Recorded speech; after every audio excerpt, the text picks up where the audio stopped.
Kahapon, Yeah. naipasa na ninyo yung RBH7 dyan sa plenaryo. Sa komite, Ano, ito'y sa isusumite na committee. ninyo sa plenaryo. Right.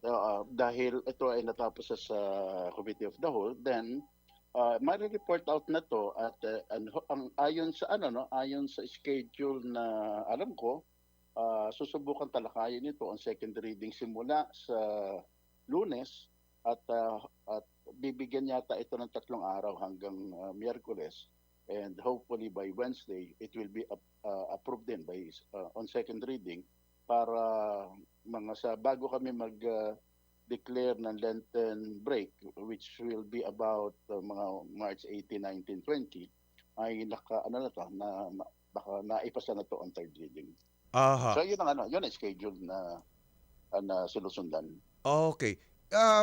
Talaga bang plano ninyong mabilis na matapos to at maisakay sa nalalapit na halalan sa Mayo?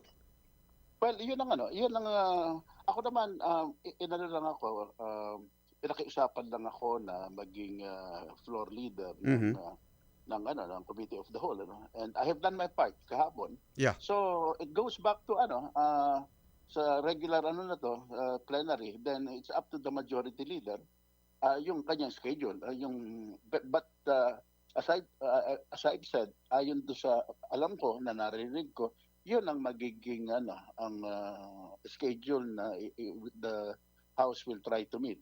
Bahala ang ang majority leader diyan, si Manny Delipe, on how to marshal this bill and paano ma-approve ito on